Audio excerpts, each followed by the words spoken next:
Rohit Sharma ODI ఫార్మాట్లో India తరపున చరిత్రలో నిలిచిపోయే కెప్టెన్. ఈ ఫార్మాట్లో ధోని తర్వాత మోస్ట్ సక్సెస్ఫుల్ కెప్టెన్ మన రోహిత్ శర్మ. కానీ ఆస్ట్రేలియాతో రాబోయే ఓడిఐ సిరీస్లో రోహిత్ శర్మని కెప్టెన్సీ నుండి తీస్తారు. ఎందుకు? విరాట్ కోహ్లీ క్రికెట్ ప్రపంచానికి రారాజు. అన్ని ఫార్మాట్ల నుండి కెప్టెన్గా తప్పుకొని ఒక ప్లేయర్గా మన ఇండియా టీంని మల్టీనేషనల్ టోర్నమెంట్లో తన భుజాల మీద మోస్తున్నాడు. మన కింగ్ ఫ్యూచర్ కెరీర్ ఎలా ఉండబోతుంది? మన హీరోస్ ఇద్దరు 2027 వరల్డ్ కప్ ఆడతారా? ఇవి మన అందరినీ వెంటాడే క్వశ్చన్స్. మీకు ఇంతకు ముందు ఎవరైనా ఒక సాయిబాబా ఫోటో పెట్టి 10 మందికి షేర్ చేస్తే శుభవార్త వింటారని అన్నారా? కానీ మీరు షేర్ చేయలేదా? సరే, రిగ్రెట్ అవ్వకండి. ఇప్పుడు మీరు మన సరదా శ్రవణం ఛానల్ని సబ్స్క్రైబ్ చేసుకుంటే త్వరలో ఖచ్చితంగా శుభవార్త వింటారు. అదే సబ్స్క్రైబ్ చేసుకుని సపోర్ట్ చేయండి అని చెప్తున్నా. రోహిత్ శర్మ అండ్ విరాట్ కోహ్లీ వీళ్ళిద్దరూ ఎలాంటి బ్యాటర్స్ ప్రత్యేకంగా చెప్పక్కర్లేదు. T20 నుండి టెస్టుల నుండి రిటైర్మెంట్ ఇచ్చేసి ఇప్పుడు కేవలం ఓడిఐలు మాత్రమే ఆడుతున్నారు.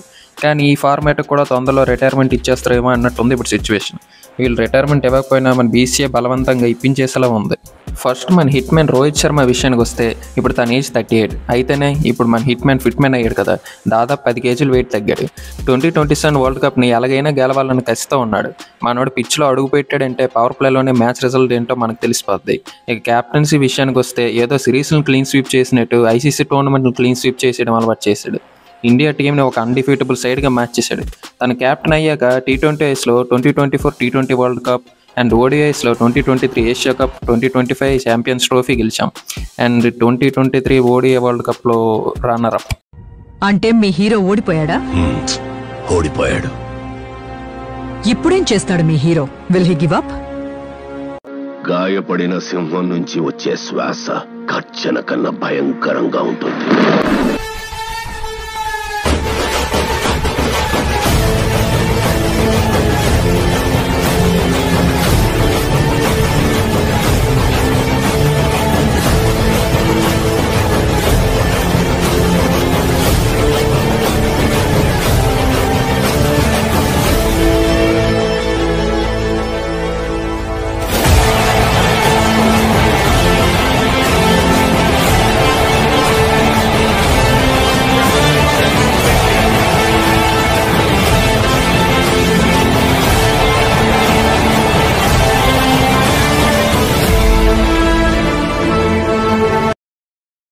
ఇక మన కింగ్ విరాట్ కోహ్లీ విషయానికి వస్తే ఇప్పుడు తన ఏజ్ 36. విరాట్ కోహ్లీ ఫిట్నెస్ గురించి మనం ప్రత్యేకంగా మాట్లాడిన అవసరం లేదు. తన ఫిట్నెస్లో ఒక స్టాండర్డ్ని సెట్ చేశాడు. టెస్ట్ క్రికెట్లో మన ఇండియాని టాప్లో కూర్చోబెట్టాడు. లాస్ట్ ఫ్యూ ఇయర్స్గా మన టీంలో మోస్ట్ కన్సిస్టెంట్ ప్లేయర్గా ఉన్నాడు. 2023 వరల్డ్ కప్లో తను ఎలాంటి ఇంపాక్ట్ క్రియేట్ చేసాడో మనం మర్చిపోలేం. తన సత్తా ఇంకా అయిపోలేదు. ఖచ్చితంగా 2027 వరల్డ్ కప్ ఆడగలడు. 100 సెంచరీల రికార్డును కూడా బ్రేక్ చేయగలడు. ఎందుకంటే తను సామాన్య యోధుడు కాదు.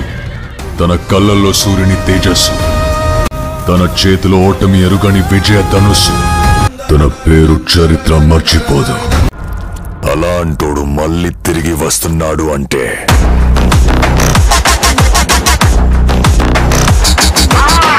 సాలా శైతాన్ ఘబరా జాయేగా.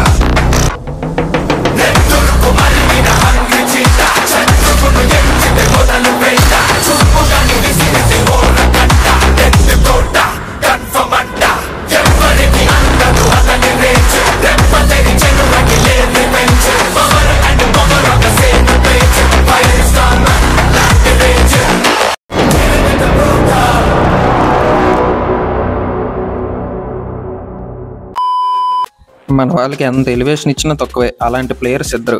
కానీ మన సెలెక్టర్స్ యంగ్స్టర్స్కి ఛాన్స్ ఇద్దామని చూస్తున్నారు. ఒక విధంగా ఇది మంచి విషయమే.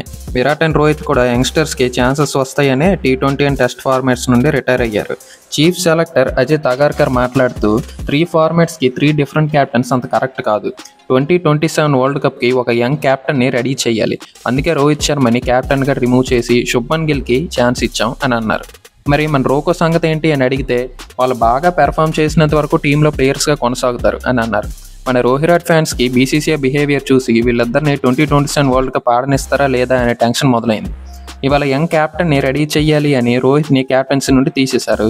రేపు యంగ్ కోర్ టీంని రెడీ చేయాలని వీళ్ళిద్దరిని టీం నుండి తీసేస్తారేమో అనే డౌట్లు మెయిన్స్లో మొదలయ్యాయి. నాతో పాటు మన రోకో ఫ్యాన్స్ అందరిది ఒకటే కోరిక, 2027 వరల్డ్ కప్ ఫైనల్లో ఆస్ట్రేలియా ఫస్ట్ బ్యాటింగ్ చేసి చేసింగ్లో ఓపెనర్ హిట్మెన్ సెంచరీ చేసి లాస్ట్లో కింగ్ కోహ్లీ విన్నింగ్ రన్స్తో తన 101వ సెంచరీ కంప్లీట్ చేసి రోహిత్ శర్మ అండ్ విరాట్ కోహ్లీ ఇద్దరు వరల్డ్ కప్ లిఫ్ట్ చేయాలి అంటే అన్నాడు కానీ ఆ ఊహ ఎంత బాగుందో. ఇలా మీకు కూడా ఏమైనా కోరికలు ఉంటే కింద కామెంట్ సెక్షన్లో తెలియజేయండి. మన సెలెక్టర్స్ మీద మీ ఒపీనియన్ ఏంటో కామెంట్ చేయండి. వీడియో ఎంతవరకు చూసారంటే మీకు తప్పకుండా నచ్చే ఉంటుంది. లైక్ చేయడం మాత్రం మర్చిపోకండి. అసలు విషయం చెప్పడం మర్చిపోయా, మన ఛానల్ని సబ్స్క్రైబ్ చేసుకోండి. తొందరలో శుభవార్త వింటారు.